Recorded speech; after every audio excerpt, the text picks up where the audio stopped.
በስመ አብ ወወልድ ወመንፈስ ቅዱስ አሐዱ አምላክ አሜን። ዛሬ የምንማረው ስለ ደግነት፣ ስለ በጎነት ነው። ስለዚህ ቅዱስ ሚካኤል የሚያስተምረን ነው። በጣም ጥሩ ሆኖ መቅድመ የመጀመሪያውን ቅዱስ ሚካኤል ሲያስተምረን ለቅዱሳኑ ምን አላቸው ትእዛዝ ብለን ነው። ለቅዱሳን ሁሉ ኪዳን ሰጣቸው። እንዲህም ሲል በነቢዩ ስም ነቢዩን የተቀበለ ነቢዩን የሚያገኘውን ዋጋ ያገኛል። በጻድቁ ስም ጻድቁን የተቀበለ ጻድቁንም የሚያገኘውን ዋጋ ያገኛል። ከጥቃቅኖቹ ድኖች ለአንዷ ቀዝቃዛ ውሃ ባለሟሌ ደቀ መዛሙሬ ስም ያጠጣ ዋጋውን እንዳያጣ በእውነት እላችኋለሁ ብሎ ይናገራል እስከ 8 ድረስ። ዛሬ ወንድሞቼ ሆይ የሚሞቱት የሚገፉት ሰዎች ብዙ ናቸው። ዛሬ ወንድሞቼ ሆይ ልመናው ከእግዚአብሔር ፊት ዋጋ ባለው ክቡር እና ታላቅ በሚሆን በቅዱስ ሚካኤል ስም ሰውን አትግደሉ እባካችሁ። ሰውን እባካችሁ አጥምዳችሁ አትግደሉ።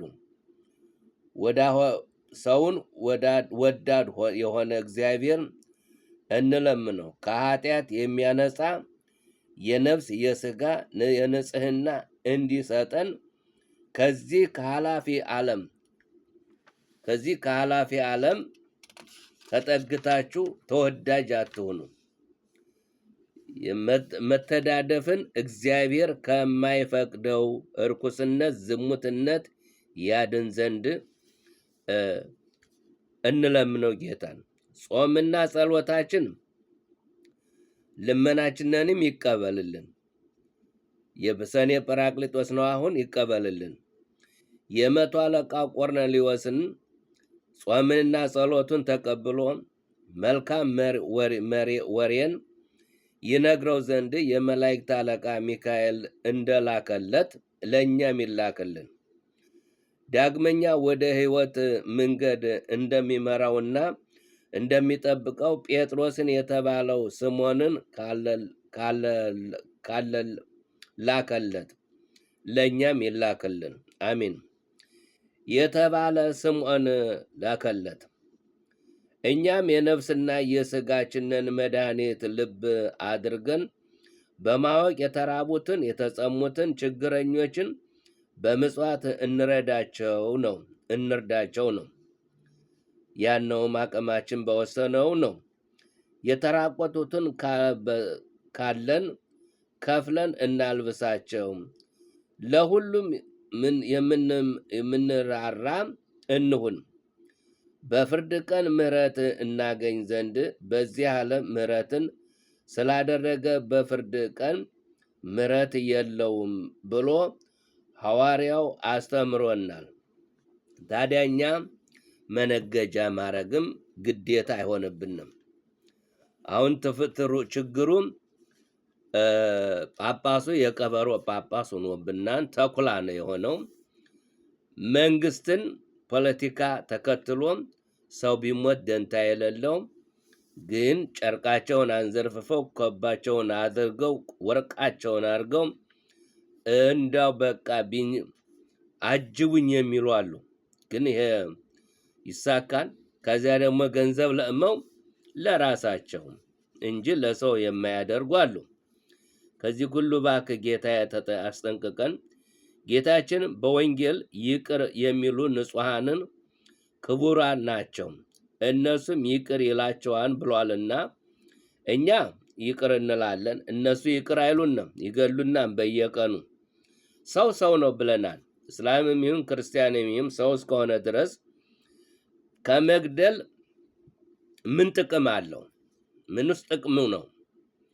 ያ የዳቢሎስ ወይንም እንጦሮጦስ የገባው የሳጥናኤል ነው። ዲያብሎስ ነው። ስማቸውን ቀያዝነው ሳጥናኤል ጂኒ ምናምን ቢባሉም ያው አንድ ዘር ናቸው፣ ምንም የሌለውም።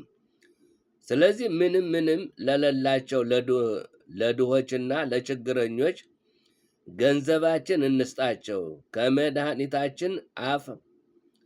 ከመድኃኒታችን አፍ የሚወጣውን የምስጋና ቃል እንሰማ ዘንድም በዛችም በምታስፈራ የፍርድ አደባባይ ኃጥአን ከጻድቃን በሚለዩ ጊዜ ከቡሩካን በጎቹ እንዳይለየን ነው የምንጸልየውም የምናስተምረውም። በዚህ ምክንያት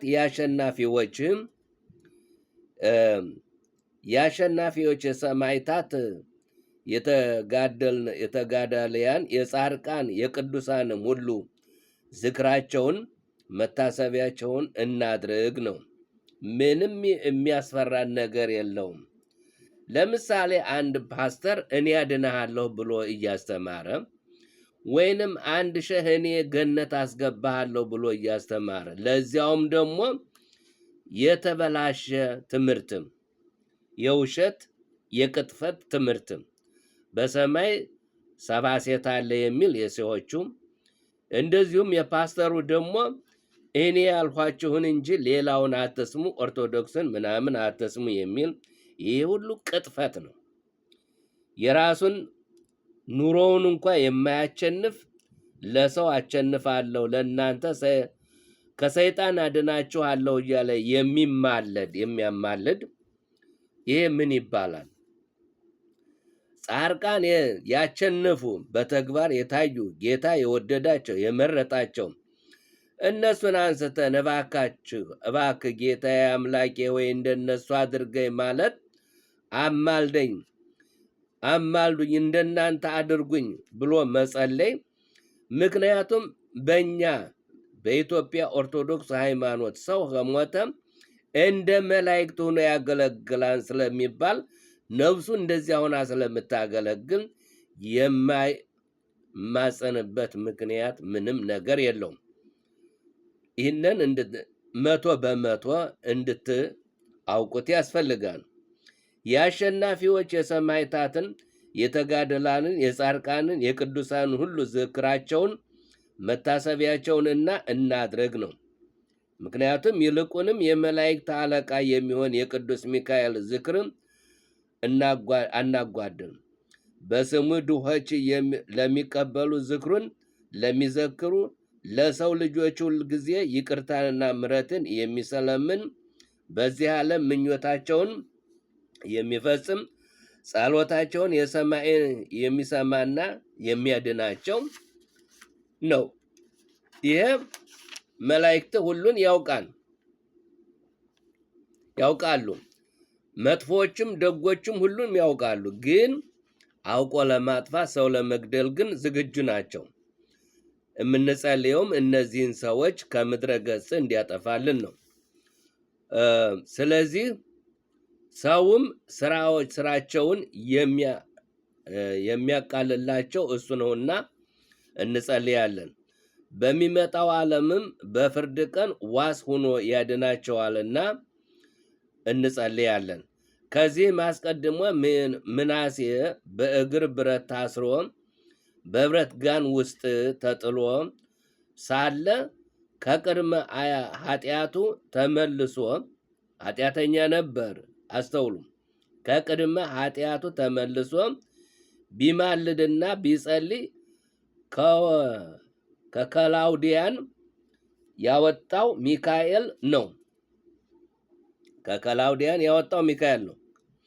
ስለዚህ በዚያን ጊዜ ጨካኝ በሆኑበት ሰዓት ሁሉም ጸልዮ ኃጢአቴን ይቅር በለይ ብሎ እንደገና ሲጸልይ ያ ሁሉ የተስፋ አመጣለት፣ ማረው ማለት ነው። ከከላውዲያን አዳነው፣ ያወጣው ሚካኤል ነው። በዚህን ዘመን እንደ ምናሴ ያለ ኃጢአት የሰራ ከቶ አልነበረም ይላል።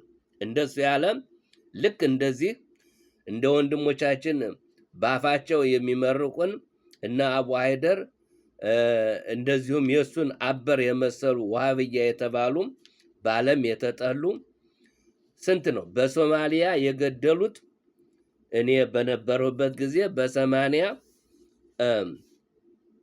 እና በሰባዎቹ መካከል በ70 እና በ80 መካከል የነበሩበት ሰዓት በዚያ በጠባቸው ምስክርነታቸው ምንድነው? ጠባቸው በዚች በሃይማኖት ነው። አንድ ሃይማኖት ነው የሚያምኑት፣ እስላሞች ናቸው። ግን እርስ በራሳቸው የሚጋደሉበት ምክንያት አንዱን የማይወደው የአክራሪ ሙስሊም አቋሙን ሙስሊም የሚሏቸው ናቸው። አቋሙን ሙስሊም የሚባሉት በጣም የተበላሹ ከሰው ርህርህና የሌላቸው ራሳቸውን ወንድማቸውን አምኖ የተቀመጠውን ወንድማቸውን የሚገሉ በየበዓቱ እየገደሉ የሚቀብሩ ናቸው። እነዚህ ሁሉ እስቲል አሁን ድረስ እየተጋደሉ ያሉ ናቸው። በሌላው ሀገር በሳዳም ሁሴን ጊዜ የጨረሳቸው እሱ ነው። እሱ የጨረሳቸውን መዓት ይቆረጣጣው እና ብዙ ነው። እነዚህን ሁሉ የሰሩ ሰዎች ሰላም ያመጣሉ ተብሎ በአገራችን መግባታቸው አብይ መፈረሙ ውስጥ ለውስጥ ወታደር ያደረጋቸው እና አቡ አህደር እና እነዚሁም የተመሳሰሉት ብዙዎች ስማቸውን መጥቀስ ባያስፈልግም ዋናው እሱ ነው። ጂሃድ እያለ የሚናገር ባፉ ግን አሁን ሰውን ለጳጳሱ ሲመክር ሰምቼዋለሁ፣ ሲወቅስ አይግድም አፈቅቤ በመሆንህ እንወድሃለን። አፈቅቤ ለእኛ ጥሩ በልቦናህ ግን ጦርነትን አዘጋጅተህ የምትናገር ሰውዬ እባክህ ከኛ ውረድ። እንግዲህ ወደ ትምህርታችን እንሂድ። ከዚህ አስቀድሞ ምናሴ በእግር ብረት ታስሮ በብረት ጋን ውስጥ ተጥሎ ሳለ ከቀደመ ኃጢአቱ ተመልሶ ቢማልድና ቢጸልይ ከከላውዲያን ያወጣው ሚካኤል ነው ይላል። ስለዚህ በዚያን ዘመን እንደ ምናሴ ያለ ኃጢአት የሰራ ከቶ አልነበረም። እነዚህ ሰዎችም ልክ እንደ ምናሴ ኃጢአት የሚሰሩ ሰው የሚገሉ ናቸው። ወንድሞቼ ሆይ እኛም ዛሬ ከምንሰራቸው ክፉ ስራዎች ሁሉ እንደ እነሱ አንምሰል ነው ልመናችን። እነሱን አንምሰል። ነገር ግን ትዕግስቱንና ቸርነቱን የበዛ እግዚአብሔር በጭንቁ ቀን ተጸጽቶ ቢመለስ ንስሐውን ተቀብሎ በቅዱስ ሚካኤል ልመና ከከላውዲያን ጭንቅ እግዚአብሔር አዳነው፣ ወደ ቀደመ ክብሩም መንግስቱን መለሰው። ዳግመኛ ስለ ጌታችን ሕመም ሲያዝኑና ሲተክዙም ሳሉ ለአንስትም የታያቸው ከመቃብሩ አፍ ድንጋይቱም ያገላበጠላትና በላይዋ የቆመበት መልአኩ አንድ እንደ መብረቅ የሚያበራ ግርማው የሚያስፈራ ልብሱ እንደ በረዶ የነጻ ይኸው ቅዱስ ሚካኤል የመላእክት አለቃ ነው። ጌታችን ከሞት ሲነሳ እንደዚህ ብሎ ታይቷል። መልአኩ ሚካኤል ነው። ሕያው ከሙታን ጋራ ለምን ትፈልጉታላችሁ? ኢየሱስ እዚህ የለም ተነስቷን ብሎ ትንሣኤውንም በታላቅ ደስታ ነገራቸው። ዳግመኛ በመነኮሳት አለቃ በአባ እንጦስ ላይ ጠላት ዲያብሎስ የማይረባውን ክፉ ስራዎቹን ዘርቶ በተንኮሉም በተፈታተነውና በክፉ ሐሳብ ላይ በጣለው ጊዜ ተገልጦለት ያበረታታው ይኸው ቅዱስ ሚካኤል ነው። ይኸው ቅዱስ ሚካኤል ነው። እግዚአብሔር የማይወደውን የተጣላውን ስራ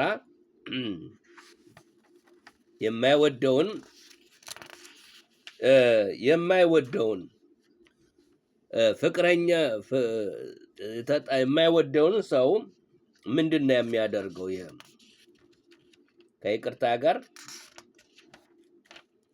ሁሉ ሐኬት ባመጣበት ጊዜ ያን ጊዜ ሁሉ ይኸውም ቅዱስ ሚካኤል ወደ እሱ መጣና ታየው። የመነኮሳት ልብስ አለበሰውና የመነኮሳት የልብስ አለበሰውና የመላእክት አስኬማን ሰጠው። ስርዓተ ምንኩስና በየሰዓቱ የሚጸልየው ጸሎት ሁሉም አስተማረው። ያለ ተግባሬ እንድሰራ ፊት እንደ ስራ ፈት ሆኖ እንዳይኖር ሰሌን በመታተት ቢሆን እንቅብ በመፍስፋት ቢሆን እንደዚህ እየሰራ በዘመን ሁሉ ለእግዚአብሔር ስትታገል ኑር አለው። ለምን? ሰው እጅ እንዳይመለከት ስራ ማስተማረው። ለማን? ለነዚህ ለመናኔኛን ወይንም በገዳም አሁን ለሚኖሩትም የኢትዮጵያ ኦርቶዶክስ ሃይማኖት ገዳሞች በራሳቸው ተጣጥረው የሚበሉ ናቸው እንጂ ከመንግስት ደሞዝ አይቆረጥላቸውም። ከሰይጣን ጻዕር እንድንድን ከወጥመድም እንድናመልጥም በአንተ ላይ ንዝህልናነትን፣ ስንፍናን፣ ክፋትን ሁሉም ከሚዘራብህና የፈላጻውንም መርዝም ከሚነዛብህ ትድን ዘንድ ሰርተህ ጥረህ ብላ ነው የሚለው። ይህንን ቢያደርግም እንደሚድን አውቆ ይህንን ሁሉ አሳሰበው። ዛሬም እግዚአብሔር አምላካችን እኛ ማመስገን ይገባናል እያሉ ቃሌን ከዚህ ላይ አቆማለሁ። እግዚአብሔር ከሁላችን ጋር ይሁን።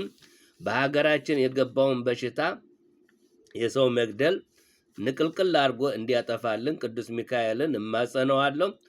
ቅዱስ ገብርኤልን እማጸነዋለሁ። እንደዚሁም ጻድቃን ሰማዕታት የጸደቁትን ሁሉ ጻድቃኖችን በሙሉ እማጸናቸዋለሁ። ለምን?